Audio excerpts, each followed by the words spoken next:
King of Gods. By Fast Food Restaurant, Kabanata 417. Pagpatay sa True Lord rank bilang Pain. Ang mga henyo mula sa tatlong sekta na nagbibigay pansin sa mga aksyon ni Zhao Feng ay nataranta. Ang arrow ni Zhao Feng noon ay maaaring ituring na maalamat. Ito ay tulad ng isang isda na umiiwas sa mga sanga ng towering triyaw at nakahanap ng landas ng buhay sa tuwing ito ay tila masulok. Anumang pag-atake mula sa towering triyaw ay maaaring sirain ang mga nasa True Spirit Realm at sa kapaligirang ito, ang arrow ni Zhao Feng ay tumama sa target nito.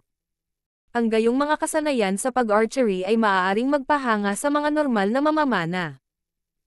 Ang pagtama sa target ay hindi masyadong mahirap dahil sa God's spiritual eye, ngunit ang tunay na kahirapan ay hindi makapinsala sa bunga. Isang patak ng malamig na pawis ang lumitaw sa ulo ni Zhao Feng dahil sa pagod. Kung ang Triyaw Essence Fruit ay nasira, kung gayon ang arrow ni Zhao Feng ay magiging walang silbi kahit gaano pa ito kahusay.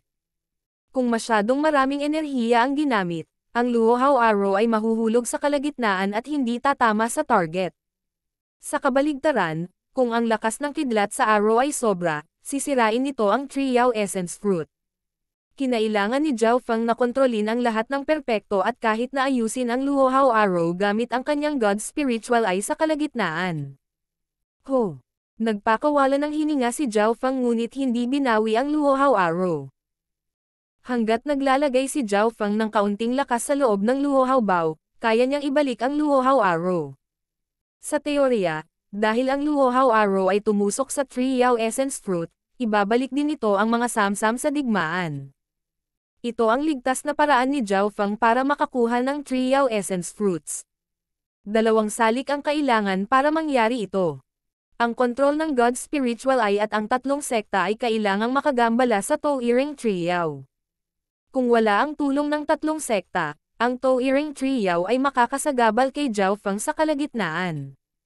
Oras na para makuha ang gantimpala ko. Inihayag ni Zhao Feng ang hitsura ng pag-asa. Ang palaso noon ay nakatutok sa prutas. Ngayon ay kailangan niya itong bawiin. Ang kahirapan sa pagbawi ng prutas ay bahagyang mas madali kaysa dati dahil ang kapangyarihan ng unang arrow ay kailangang kontrolado ng perpekto. Ang sobrang lakas ay masisira ang prutas at masyadong maliit ang hindi makakatama sa target.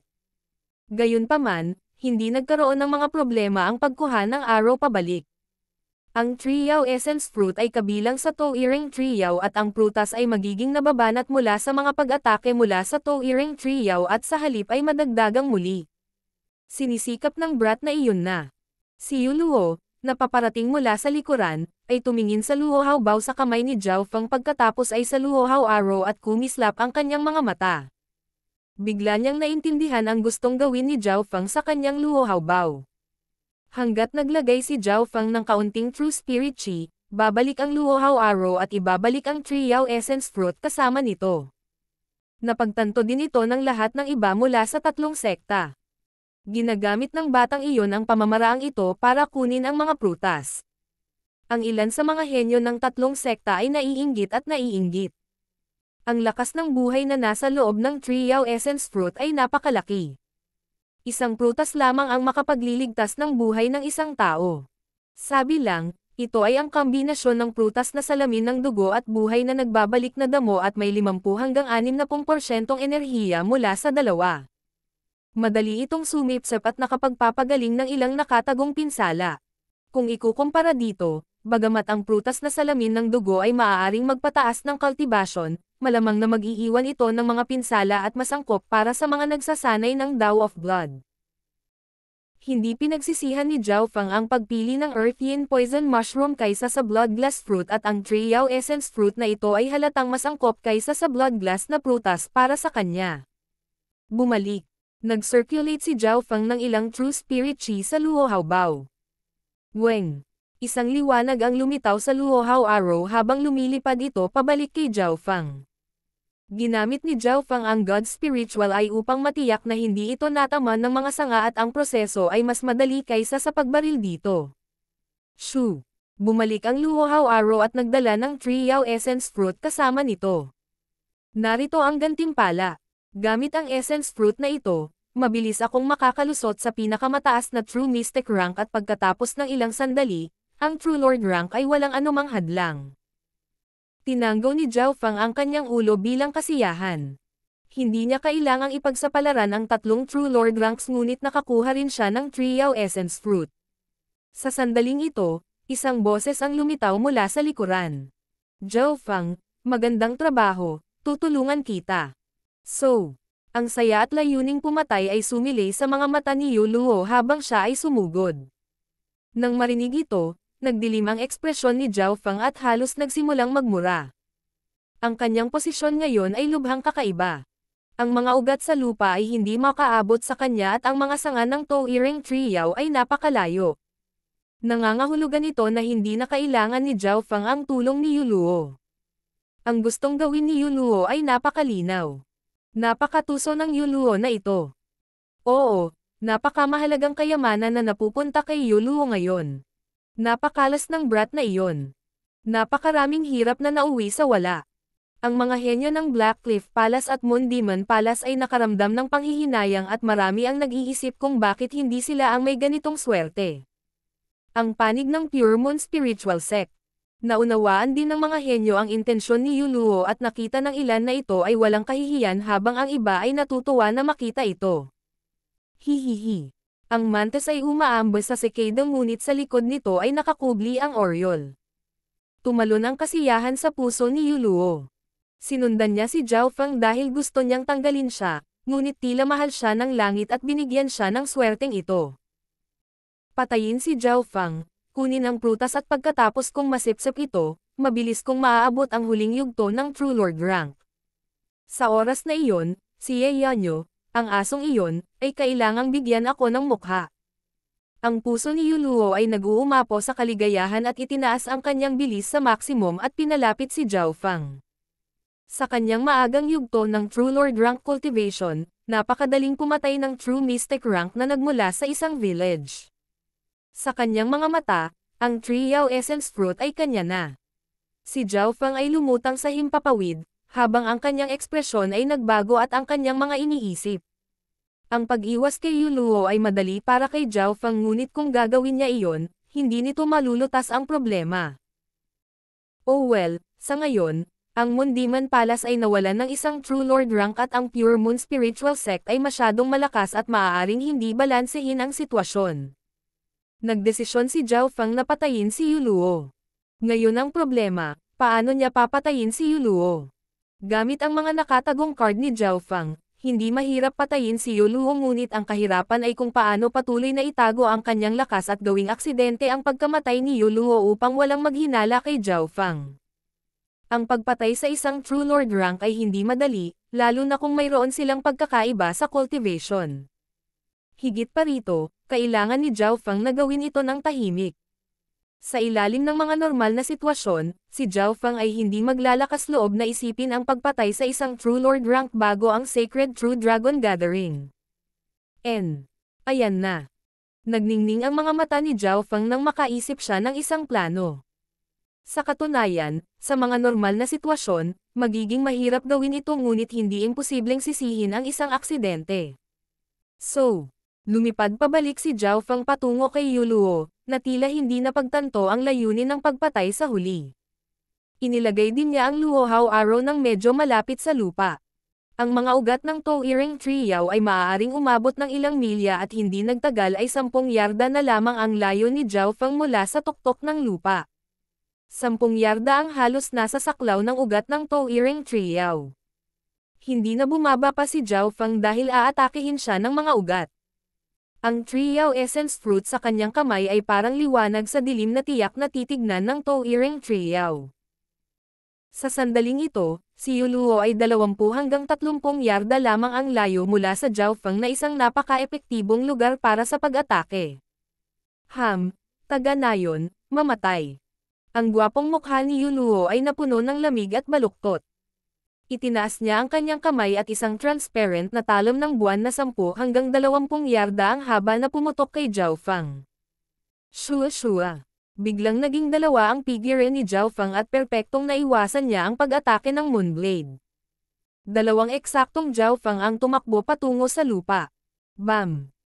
Sa pamamagitan ng pag-wave ng kanyang kamay, winasak ni Yu Lao ang isa sa mga Jiaofang at ang isa naman ay nagpakita ng gulat, halatang ang tunay na katawan, at mabilis na tumakbo sa direksyon ng Touiring Triao. Hindi maganda, kapag si Jiaofang ay napatay ng Touiring Triao, ang Triao Essence Fruit ay babagsak din.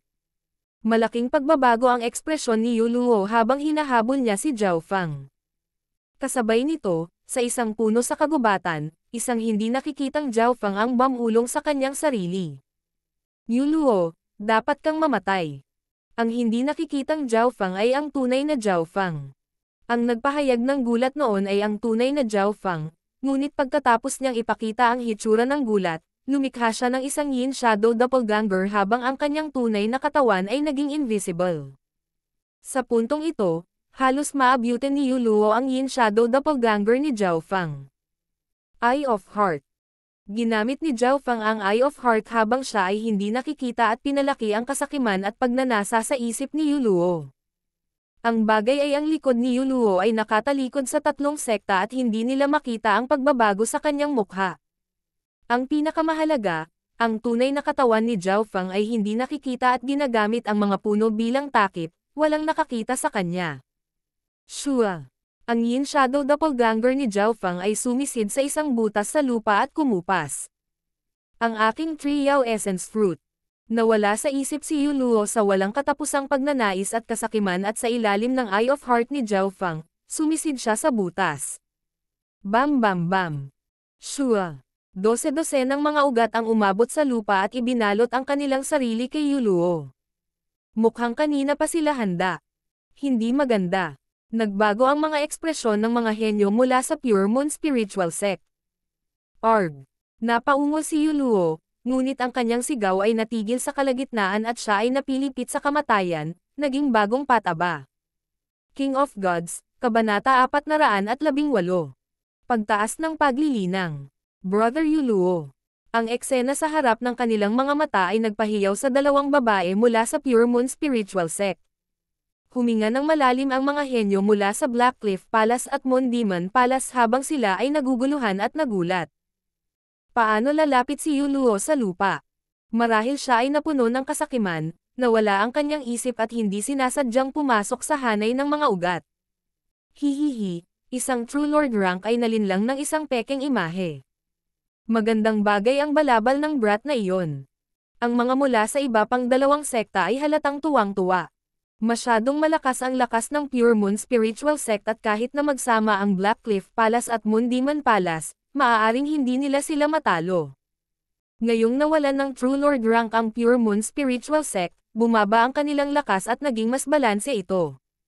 Dahil sa pagkamatay ni Yu Luo, hindi ito matanggap ng mga henyo ng Pure Moon Spiritual Sect, ngunit nangyari na ito at wala nang mababago. Saan nagpunta ang Jiaofang na iyon? Mayroon ba siya parte sa pagkamatay ni Brother Yu Luo? Ang mga mata ng dalawang lalaki mula sa Pure Moon Spiritual Sect, na may magandang relasyon kay Yu Luo ay kumislap na may hinala. Shua. Isang kidlat ang lumitaw sa mga puno. Jiaofang. Ang mga tingin ng tatlong sekta ay dumapo kay Jiaofang. Si Jiaofang ay nagpanggap na nataranta at nagngangalit ang kanyang mga ngipin. Nais akong patayin ni Yu Luo at kunin ang aking Triao Essence Fruit. Nakita ba iyon ng lahat? Kaya ganito ang pakikitungo ng matuwid na Pure Moon Spiritual Sect sa mga bisita nito. Nang walang ibang sinasabi, sinimulan niyang sisihin si Yu Luo. Saan nagpunta ang Yu Luo na iyon? Mabilis na lumapit si Jiaofang sa panig ng Pure Moon Spiritual Sect. Ang mga ekspresyon ng mga mula sa Pure Moon Spiritual Sect ay pangit at ang mga mukha ng dalawang batang babae ay maputlang puti. Brother Yu Luo. Siya. Namatay siya sa puno. Sabi ng isa sa mga babaeng mas pamilyar kay Jiaofang sa nanginginig na tono. Ano? Napatay ba siya ng Touiring Triao? Nag-iwan lang ako ng doppelganger na sinusubukang iligtas ang sarili ko. Paano siya namatay? Nagkunwaring hindi naiintindihan ni Jiaofang. Nang mamatay si Yu Luo, nagtago si Jiaofang sa mga puno at hindi nakikita. Walang nakakita sa kanya na gumawa ng kahit ano. Ito ang unang punto. Pangalawa, ang likod ni Yu Luo ay nakaharap sa mga tao at ang pagbabago sa kanyang ekspresyon dahil sa Eye of Heart ay hindi nakita. Iniisip lamang ng lahat na si Yuluo ay nawala sa kanyang isip at natatakot na si Zhao Feng at ang Triao Essence Fruit ay mamamatay ng magkasama, kaya lumukso siya at nakalimutan ang tungkol sa mga ugat ng Touring Triao. Siyempre, mayroon pa ring isang detalye na hindi napagtanto ng karamihan. Kinuha ni Zhao Feng ang Triao Essence Fruit at naglakbay malapit sa lupa ng ilang sandali. Ang Triao Essence Fruit ay ang essence ng Touring Triao at parang sarili nitong anak. Nang sinadya ni Zhao Feng na lumapit sa lupa, ang Touring Triao ay nakakuha ng maraming ugat sa malapit. Ang lahat ng ito ay nakita ng God's spiritual eye ni Zhao Feng. Kung tungkol sa pagdating ni Yuluo, ang malaking bilang ng mga ugat ay natipon na doon at agad siyang pinatay. Ang panig ng Pure Moon Spiritual Sect. Ang mga emosyon ng ilang mga disipulo ay hindi maipaliwanag nang makita nilang hindi pa rin nakuha ni Zhao Feng ang nangyayari. Ayon sa Loika, si Zhao Feng ay namatay sa Touring Triao at si Zhao Feng ay wala doon at sa halip ay ang biktima. Ang lahat ng ito ay nangyari sa harap ng kanilang mga mata. Una sa lahat, wala si Zhao Feng. Pangalawa, siya ang biktima at pangatlo, malaki ang pagkakaiba ng cultivation ng dalawa. Brat na nagngangalang Zhao. Bagamat hindi mo pinatay si Brother Yuluo, may bahagi ka pa rin dito. Tama iyan. Kung hindi dahil sa iyo, hindi sana namatay si Brother Yuluo. Mabangis na sabi ng dalawang disipulo na may magandang relasyon kay Yuluo. Agad na natahimik si Zhao Feng. Anong klaseng loika ito? Tumahimik kayong lahat, biktima rin si Zhao Feng. Kung hindi gaanong sakam si Brother Yuluo, hindi sana siya namatay. Ang isa sa mga batang babae na pamilyar kay Zhao Feng ay hindi napigil ang sabihin at ang mga disipulo ng Pure Moon Spiritual Sect ay nagpasya na maghintay hanggang sa bumalik si Yeonyo upang magpasya kung paano ito lutasin. Pagkatapos ng lahat, ang Pure Moon Spiritual Sect ay isang matuwid na puwersa at si Zhao Feng ay may deal kay Yeonyo. Brat, mas mabuting ibigay mo ang prutas bago bumalik si Sister Yeo. Sabi ng isang pinakamataas na True Mystic rank na lalaki habang kumikislap ang kanyang mga mata na sinusubukang itago ang kasakiman. Sa kanyang pinakamataas na True Mystic rank cultivation, nagkaroon siya ng malaking pagkakataon na makapasok sa True Lord rank kung kakainin niya ang Triao Essence Fruit.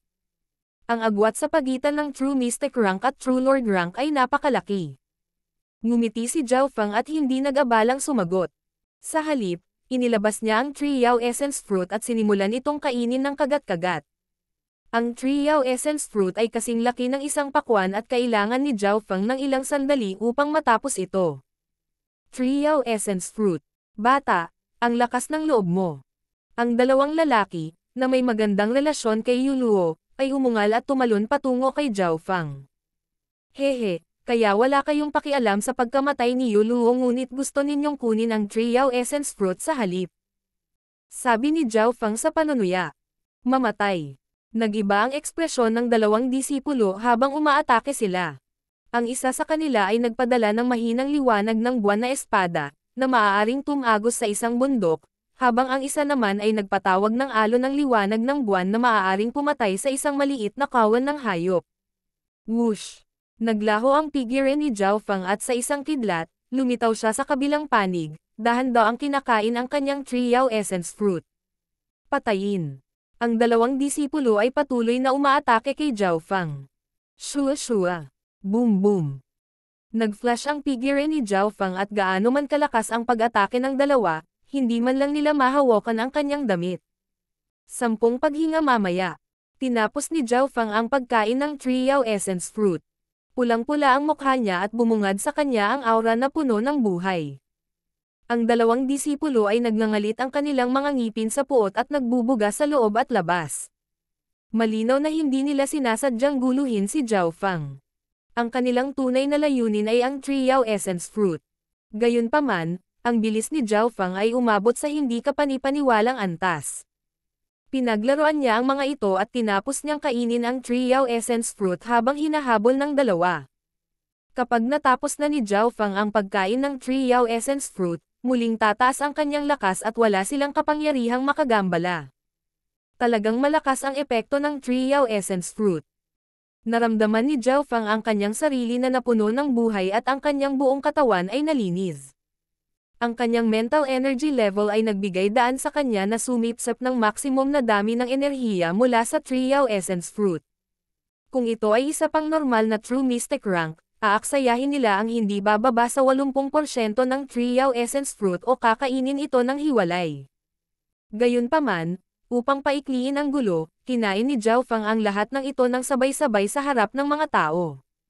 Dahil sa kanyang mataas na mental energy level, si Zhao Feng ay maaaring sumipsap ng hindi bababa sa 60% ng Triao Essence Fruit, na nagpapahintulot sa kanya na magpatuloy mula sa huling yugto ng True Mystic Rank hanggang sa pinakamataas na True Mystic Rank.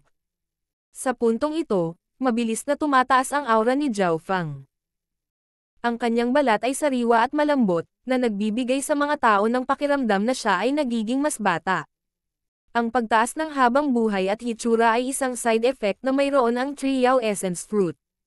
Ang tunay na kakayahan ng Triao Essence Fruit ay pataasin ang Yuan Qi ni Zhao Feng. Hindi nagtagal, nagsimulang lumapit ang cultivation ni Zhao Feng sa pinakamataas na True Mystic Rank. Kung ito ay isa pang normal na late stage na True Mystic Rank, hindi sila mapapabuti ng ganoon kabilis, kahit na mayroon silang Triao Essence Fruit. Gayunpaman, ang antas ng enerhiya ng isip ni Zhao Feng ay umabot sa maagang yugto ng True Lord rank at mas malakas pa kaysa sa normal na unang yugto ng True Lords. Kapag ang antas ng enerhiya ng isip ng isang tao ay sapat na mataas, ang kanilang paglilinang ay tataas din ng mabilis. Sa puntong ito, ang tatlong True Lords ay nagsisikap na bumalik mula sa kailaliman ng Tao-Iring Triao. Si Qigui mula sa Black Cliff Palace ay gusot at sa wakas ay nakakuha ng isang Triao Essence Fruit. Si Zhuang Wonner mula sa Moon Demon Palace ay nakakuha din ng Triao Essence Fruit samantalang ang maliit na pas ang magnanakaw at si Yeyanyo ay parehong nakatanggap ng tig-isang Triao Essence Fruit at ang maliit na pas ang magnanakaw ay kumain na ng isa nito. Gayunpaman, ang pag-alis sa kailaliman ng Tao-Iring Triao ay mas mahirap kaysa sa pagpasok. Woo! Ang Tao-Iring Triao ay umungal at ang mga sanga nito ay lumipad, na nagpapadala ng nakakatakot na hangin sa lahat ng dako. Ang loob ng Tao-Iring Triao ay natatakpan ng alikabok at ground shoot. Shoo shoo shoo.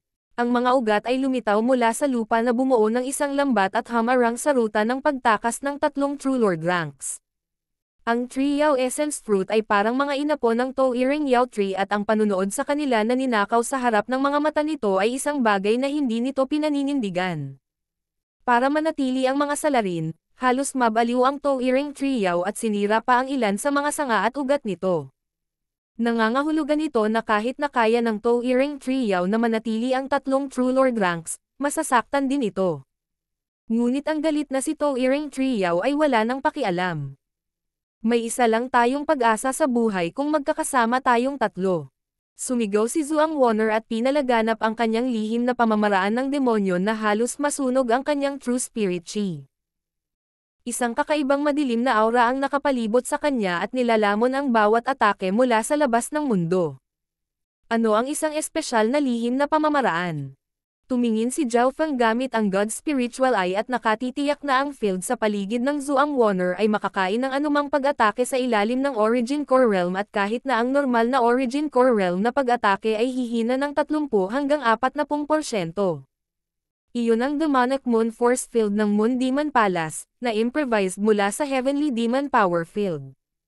Magdodouble ang kapangyarihan nito sa liwanag ng buwan. Kasabay nito, parehong ginamit ni Qigui at Yeyanyo ang kanilang mga lihim na pamamaraan dahil ang kanilang buhay ay nakasalalay dito. Ang tatlong True Lord ranks na ito ay nagmula sa mga 2-star sects at halatang may mga card sila kung naabot nila ang kailaliman ng Tao-Iring Triao.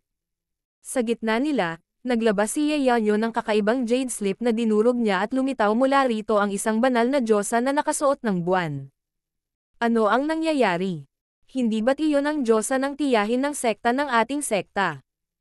Iyan ay isang protective item na ginawa mula sa mga eksperto sa Void God Realm sa pamamagitan ng paggamit ng kanilang Blood Essence at Void God Realm na materyales.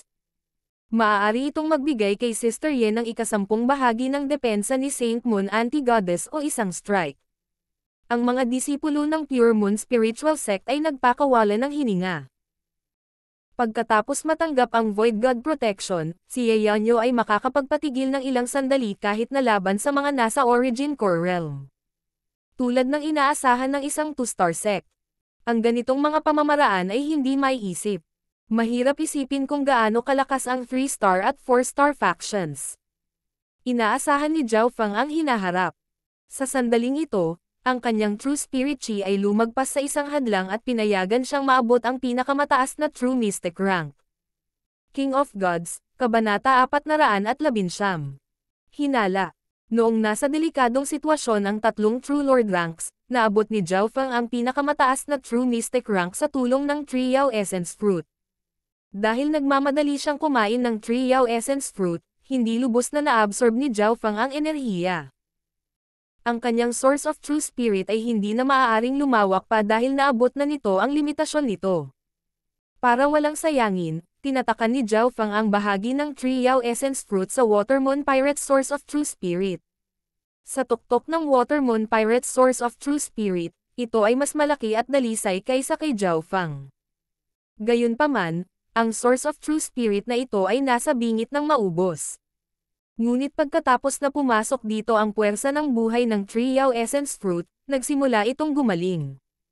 Ang source of true spirit ng Watermoon Pirate ay hindi lamang pangalawang imbakan. Maaari rin itong masunog sa mga kritikal na sandali. Alam din ni Zhao Feng na isa ito sa kanyang mga baraha, ngunit wala pang sitwasyon na kailangan ni Zhao Feng na sunugin ito. Ang pagsunog ng Source of True Spirit at True Spirit Chi ay iba. Ang pagsunog sa True Spirit Chi ay madaragdagan ang lakas ng labanan at makakasira sa pundasyon kung ito ay magpapatuloy ng mahabang panahon, samantalang ang pagsunog sa Source of True Spirit ay sumisira sa sariling paglilinang at ang isa ay nagbabayad ng mabigat na halaga. Ang pagtaas ng lakas ng labanan ay babalik ng ilang beses. Kung sinunog ng isang tao ang Source of True Spirit ng masyadong mabangis, iyon ay pagsira sa sarili. Matapos ang pambihirang tagumpay sa cultivation, binigyang pansin din ni Zhao Feng ang tatlong True Lord ranks. Mga walang hiyang tao. Manatili sa likod. Ang Touring Triao ay napaungol sa galit at nabaliw. Sinira nito ang ilan sa sarili nitong mga sanga at ugat upang harangin ang mga taong ito na nagnakaw ng mga inapo nito. Kailangang malaman ng isa na ang Touring Triao ay halos nasa antas ng Origin Core Realm at sa ilalim ng nakakabaliw na pag-atake nito, malaki ang posibilidad na papatayin nito ang tatlong True Lord ranks. Sa kanila, si Yeonyo ang pinaka-pressure dahil siya at ang maliit na magnanakaw na pusa ay kumuha ng dalawang Triao Essence Fruits at pinakakinamumuhian ng Touring Triao. Sa kabutihang palad, ang kanyang nakatagong card ay napakalakas din at isang Void God Protection. Ang Moonrobe Goddess sa likod ni Yeonyo ay ang kanyang master, Saint Moon Anti-Goddess. Kung ito ay isang normal na Origin Core Realm, ang aking Void God Protection ay maaaring malubhang masaktan o mapatay ito sa isang galaw. Ngunit ang puwersa ng buhay ng Touring Triao ay masyadong malakas at ang mga ugat nito ay umaabot ng ilang milya. Hindi kaagad umatake si Yeonyo. Maaaring gamitin ang Void God Protection para sa depensa at opensa, at maaari itong gumamit ng ikasampung bahagi ng lakas ng isang hari sa Void God Realm. Kung ikukumpara sa huli, mas ligtas ang depensa ngayon. Gamit ang Void God Protection, kaya ni Yeonyo ang kanyang sarili laban sa Touring Triao. Maging ang Touring Triao ay nagulat sa aura ng Void God Protection at medyo hamina ang atake nito. Agad na nilapitan ni Zhuang Wonner at Chigwei si Yeonyo at nag-away ang tatlo palabas. May card din si Chigwei at sabay bulalas, uminom siya ng misteryosong likido na nagpalabas ng madilim na ningning sa katawan at naging liwanag na parang multo. Sa isang pag-igting ng kanyang mga ngipin, naglabas siya ng ilang mga multo mula sa kanyang imbakan ng multo at sa mga alulong ay hinihigop sila ng madilim na ningning ni Chigwei. Ito ay nagbigay daan sa katawan ni Chigwei na maging mas ghost soul-based at ang pisikal na pag-atake ay nawala ng 70% ng kanilang orihinal na pinsala. Kawili-wili. Nagulat si Zhao Feng at tumingin ng may interes. Bagamat nakikita niya ang ilang detalye, hindi niya maintindihan ang proseso. Ilang sandali pa, ang tatlong True Lord ranks ay sa wakas ay lumaban sa kanilang paraan. Ang Toiring Trio ay nagbayad ng malaking halaga ngunit hindi niya nagawang panatilihin ang tatlong True Lord ranks. Kung tutuusin, ang mga puwersa sa likod ng tatlong True Lord ranks na ito ay 2 star na sekta kung saan sino man sa kanila ay maaaring magwalas sa Azure Flower Continent. Ang Panginoon ni Yeonyo ay kahit isang hari sa Void God Realm. Napabuntong hininga si Zhao Feng sa kanyang puso. Maaaring siya ay isang napakahusay na kababalaghan sa Azure Flower Continent. Ngunit sa gitna ng mga henyo na may mas mahusay na mapagkukunan, kasanayan, pamana. Sa bawat aspeto, higit pa sila sa mas mataas na antas kaysa sa 10 Great Clans ng Azure Flower Continent. Dahil nagamit ko na ang Void God Protection, kung gayon maaari ko ring gamitin ang lahat. Nanlamig ang mukha ni Yeonyo nang tumalikod siya at itinuro ang kanyang mga daliri sa Jade. Weng. Ang Moonrobe Goddess sa likod niya na bahagyang kupas ay kumislap sa hangin at nagdala ng mapangwasak na kapangyarihan dito. Ang Heaven Earth Yuan Chi sa loob ng 100 milyang radius ay agad na nagsimulang magtipon tulad ng pagtaas ng tubig at tila lumitaw ang isang Diyos. Itong aura. Tumalon ang puso ni Zhao Feng at maging ang kanyang God's spiritual eye ay nanginag. Sa harap ng napakalaking Heaven Earth Yuan Chi na ito, pakiramdam ng mga henyong naruroon ay kasing liit sila ng mga langgam. Ang bawat isa ay nakadama ng presyon na bumababa sa kanilang kaluluwa. Kahit ang malakas na pinagmumula ng mental energy ni Zhao Feng ay nanginginig at hindi makagalaw. Boom! Isang malakas na pagsabog ang tumunog sa buong kanyan. Nakita ni Zhao Feng ang figure ng Diyosa na nakadamit ng buwan na nakipag-away ng husto sa Toiring Trio. Ang Toiring Trio ay napaungol sa takot at pinoprotektahan ang sarili gamit ang mga sanga nito habang naglalabas ito ng malutong na berdeng ilaw na sumalungat sa Void God Protection. Kaagad pagkatapos nito, isang nakakasilaw na liwanag ng buwan ang nagliwanag sa lahat sa loob ng ilang milya at nagpadala ng isang sabog ng airwave sa 10 milya. Hindi maganda. Ang mga disipulo ng tatlong sekta ay lahat ay gumamit ng kanilang True Spirit Chi o mga lihim na pamamaraan upang protektahan ang kanilang sarili. Anong mapangwasak na kapangyarihan? Ang mga labi lamang nito ay maaaring pumatay sa mga normal na true human ranks. Inilipat ni Zhao Feng ang kanyang True Spirit Chi at bumuo ng isang layer ng kidlat sa paligid niya. Gayunpaman, kahit noon pa man ay naramdaman niyang mahirap itong harangan. Sa mga henyo ng tatlong sekta, mahigit kalahati ang nasa pinakamataas na True Mystic rank at mayroon silang sariling mga lihim na diskarte o armas na nagpapahintulot sa kanila na harangan ito. Ang alon ay tumagal ng 3 paghinga bago hamina at lahat ay nagpakawala ng hininga at tumangala, nakita nilang lahat sa loob ng 10 milya ay natatakpan ng usok. Ang suntok noon ay sapat na upang wasakin ang isang maliit na lungsod noon at ito pa rin noong ang Void God Protection ay nawalan ng higit sa kalahati ng kapangyarihan nito. Sa kasagsagan nito, ang isang suntok mula rito ay malamang na pumatay sa isang Origin Core Realm Sovereign. So. Ang tatlong True Lord ranks ay lumipad pabalik at nagtipon pabalik kasama ang kani-kanilang mga henyo. Ang paglipat noon ay sapat na upang masugatan ang Toiring Trio, ngunit hindi sapat upang patayin ito. Bulong ni Yeonyo sa sarili. Ang puwersa ng buhay at katawan ng Toiring Trio ay masyadong malakas at ang mga ugat nito ay kumalat ng maraming beses na may pinakamalalim na pababa ng 10 milya. Binuksan ni Zhao Feng ang kanyang God's Spiritual Eye at nakita na ang isang bahagi ng Toiring Trio ay nabasag. Kahit na ang isang bahagi ng Toiring Trio ay napuno ng mga pinsala. Bagaman hindi ito sapat upang patayin ang Toiring Trio, ang isang bahagi nito ay nasugatan at may depekto. Gumalaw ang puso ni Zhao Feng. Ang pinakamahalagang bagay ng Toiring Trio ay hindi ang Trio Fruit Essence kundi ang Wood Spirit Essence Soul. Maaaring palakasin ng Wood Spirit Essence Soul ang kaluluwa at ito ay kapaki-pakinabang para sa mga nasa Origin Core Realm. Kung ang isang cultivator sa True Spirit Realm ay nakakuha ng Wood Spirit Essence Soul, ang pag-abot sa Origin Core Realm ay sandali lamang. Para sa mga cultivator ng Tao of Soul, ang Wood Spirit Essence Soul ay isang bagay mula sa kanilang mga pangarap. Malinaw na alam ito ni Zhao Feng, ngunit alam niya na hindi niya makukuha ng mag-isa ang Wood Spirit Essence Soul. Para makuha ang Wood Spirit Essence Soul, kailangan nilang patayin ang Toiring Trio. Ngunit maaaring magdesisyon ang Towering Trio na sirain ang Wood Spirit Essence Soul bago ito mamatay. Sa sandaling ito, ang tatlong True Lord ranks ay nasugatan at walang lakas para salakayin ang Towering Trio. Sa kanila, si Chigwei ang may pinakamabigat na pinsala. Ang misteryosong ambon na kanyang ininom at sikretong pamamaraan na ginamit niya ay naging isang kalahating solidong kalahating walang laman na estado. Maging si Yeonyo, na may pinakamahinang pinsala, ay mas nasugatan kaysa sa labanan sa kuweba noon. Saan nagpunta si Yuluo? Naramdaman ni Yeonyo na may mali at malungkot na ikinwento ng mga henyo ang kwento ng pagkamatay ni Yuluo ngunit hindi sinasadyang sisihin si Zhao Fang. Pagkatapos ng lahat, nakita ng lahat ng mga henyo kung paano namatay si Yuluo.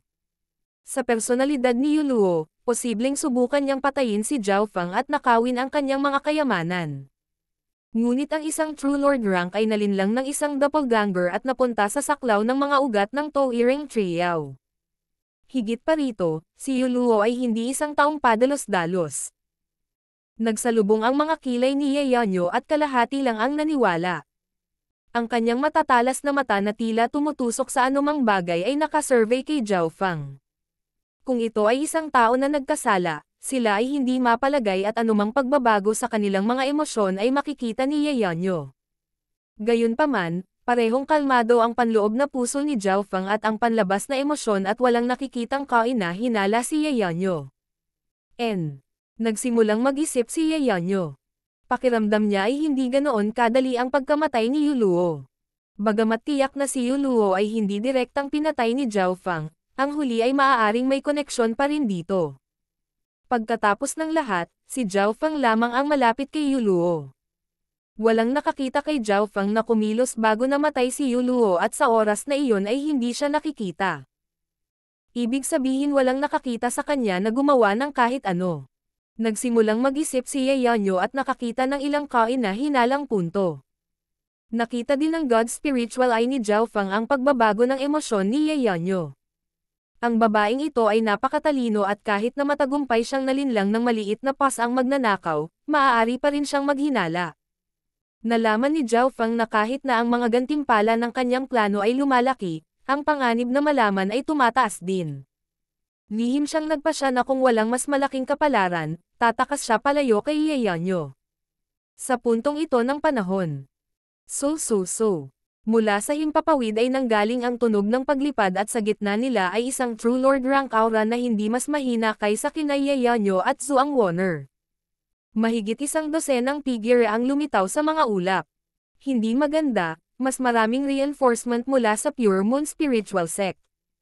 Nagbago ang mga ekspresyon ng Moon Demon Palace at Blackcliff Palace.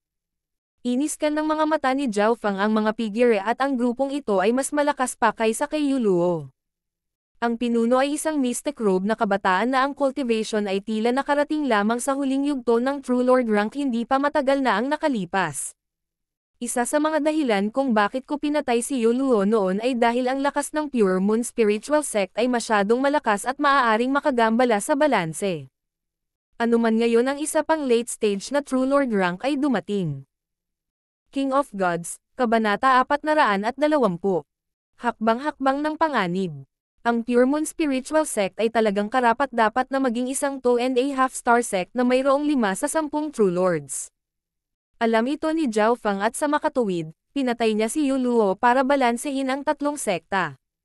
Sino ang mag-aasam na hindi na magtatagal pagkatapos ng kamatayan ni Yuluo? Ang isa pang True Lord rank ay nagmula sa Pure Moon Spiritual Sect na mas malakas pa sa paglilinang ng huling yugto ng True Lord rank at karamihan sa mga reinforcement ay nasa pinakamataas na True Mystic rank. Si Brother Li Hong. Si Brother Li Hong ay malamang na nakatagpo ng ilang kapalaran sa ruins o kung hindi paano niya naabot ang huling yugto ng True Lord rank.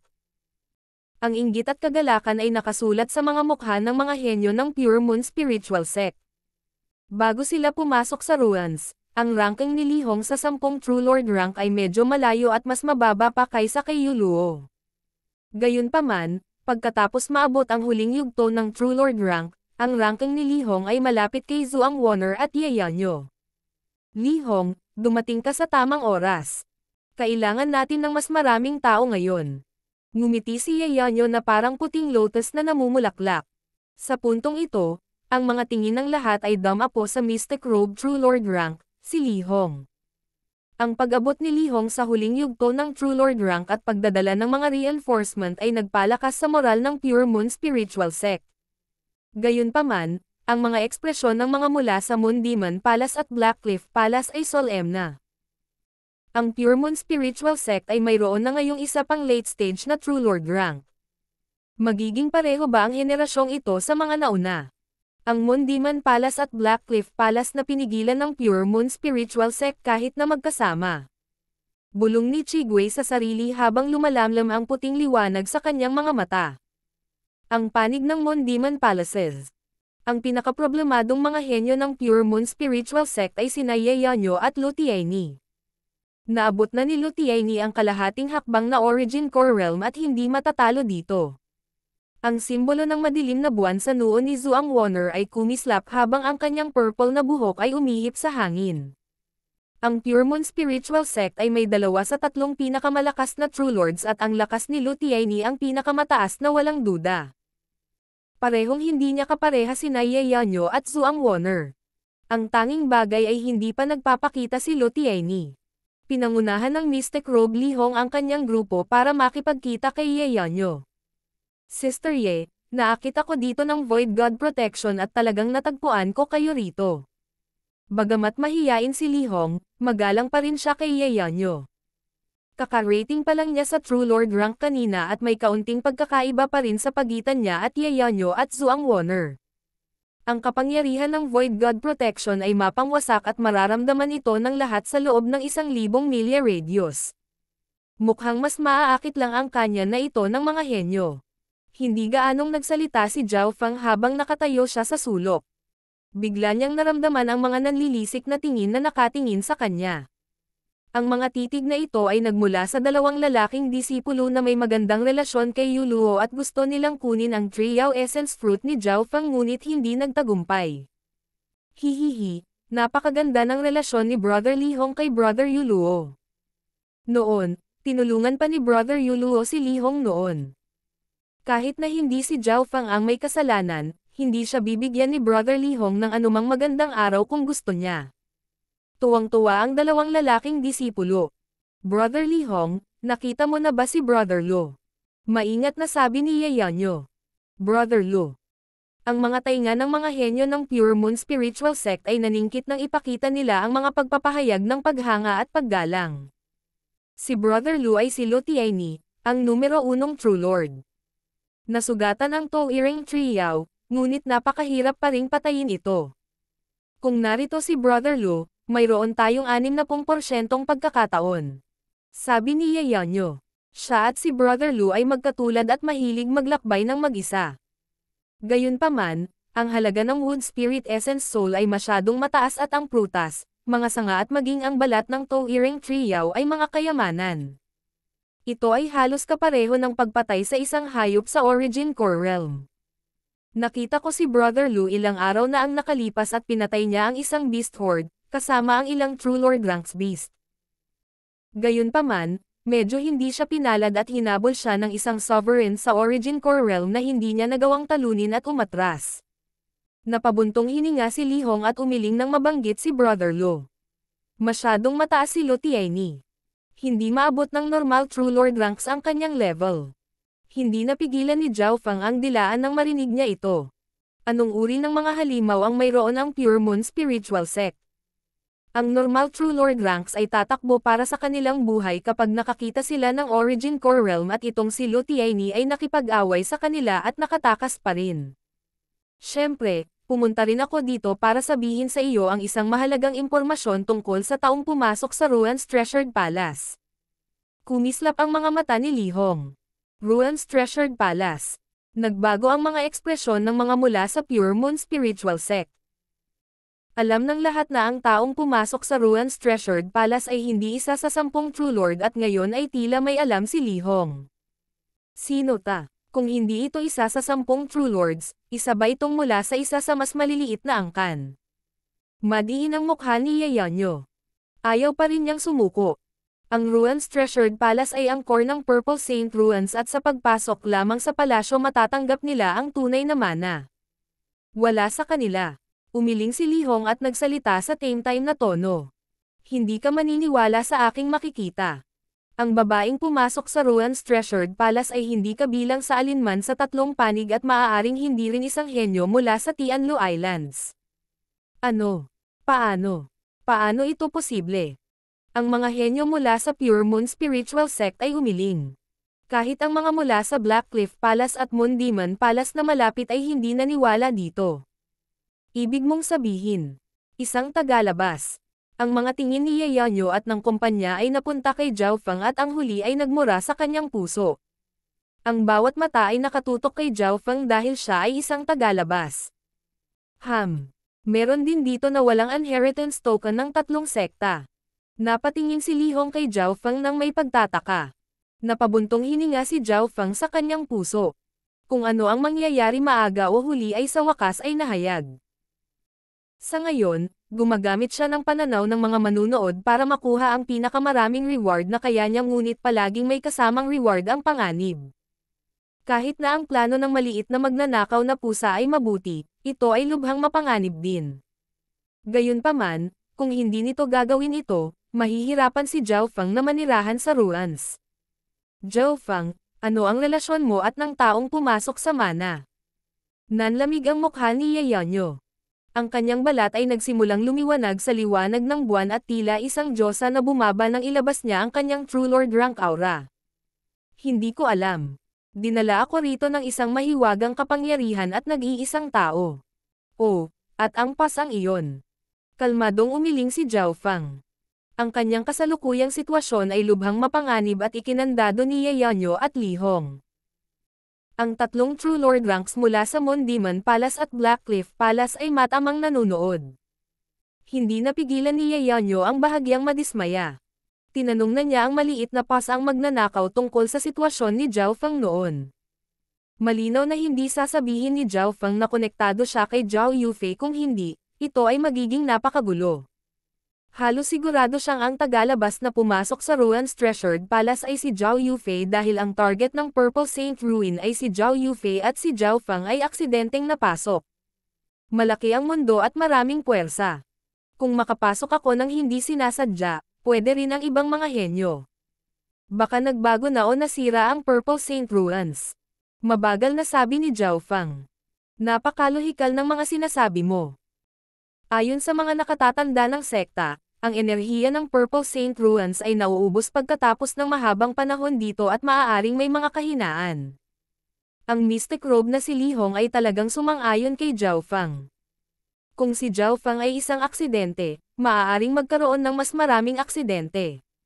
Sa totoo lang, pinangangasiwaan ni Zhao Feng ang tanikala ng pag-iisip ng lahat. Hanggat wala siyang kinalaman sa babaeng pumasok sa Ruan's Treasured Palace, hindi matitinag ang pakikitungo niya kay Yeonyo. Pagkatapos ng lahat, sa grupong ito ngayon, si Yeonyo pa rin ang namumuno sa Pure Moon Spiritual Sect. Mukhang kailangan kong makipaghiwalay sa mga taong ito sa lalong madaling panahon o kung hindi kapag dumating si Lu Tianyi na unang nakarerango, ang sitwasyon ay wala sa aking kontrol. Nagplano si Zhao Feng. Sa puntong ito, nalaman ni Zhao Feng na ang dalawang lalaking disipulo na medyo magaling kay Yu Luo ay lumapit kay Li Hong at nagsabi ng isang bagay sa mababang tono. Yu Luo ay patay. Nanginig ang puso ni Li Hong. Ang biglaang balitang ito ay nagparamdam sa kanya na para siyang nahulog sa bangin. Si Yu Luo ay isang taong nakaranas ng sakit kasama niya. Sa simula, medyo malakas si Yu Luo sa sect at inalagaan si Li Hong na kakapasok lang. Sa isang pagsubok, nailigtas pa niya ang buhay ni Li Hong at ang huli ay lubos na nagpapasalamat kay Yu Luo. Ang dalawa ay napakalapit at batid na si Yu Luo ay namatay, si Li Hong ay tila natama ng kidlat at natulala. Gago, mukhang nauubos lahat ng swerte ko. Medyo maganda ang relasyon ni Li Hong at Yu Luo. Naramdaman ni Zhao Feng na may mangyayaring mali. Sa wakas ay naunawaan na niya kung bakit ang dalawa ay tuwang-tuwa sa kanya. Dahil alam niyang namatay na si Yu Luo, ang puso ni Li Hong ay tila naputol at napaungol siya patungo sa langit. Siyempre, bilang isang dalubhasa sa True Lord rank, hindi nagtagal ay nakontrol niya ang kanyang emosyon. Pag-usapan ang mga detalye. Ang kanyang mga mata ay malamig na sumulyap kay Zhao Feng habang nagsimula siyang magtanong ng mga detalye. Dahil alam niyang namatay si Yu Luo dahil sa paghabol kay Zhao Feng, nanlamig ang mukha ni Li Hong at nagsimulang mamula ang kanyang mga mata sa layuning pumatay. Brat, wala akong pakialam kung pinatay mo si Yu Luo o hindi, ngunit kung hindi dahil sa iyo, hindi siya namatay. Kinagat ng mga ngipin ni Li Hong ang kanyang mga labi at nagsimulang damyugo ang mga ito habang ang kanyang mga mata ay puno ng puot. Isang malakas na surge ng True Lord rank aura ang lumabas mula sa kanya at ang alon ng asol na kidlat ay lumitaw sa hangin. Ang kidlat mula rito ay mas malakas pa kaysa sa lightning inheritance ni Zhao Feng. Ang lihong na ito ay nilinang ang landas ng kidlat at pinagsanib ang tubig at kidlat. Ang mga kasanayan mula sa kanyang two-star sect ay mas malalim kaysa sa lightning inheritance. Mas delikado iyon, mas mahinahon si Zhao Feng habang ang kanyang God spiritual eye ay naging matalas.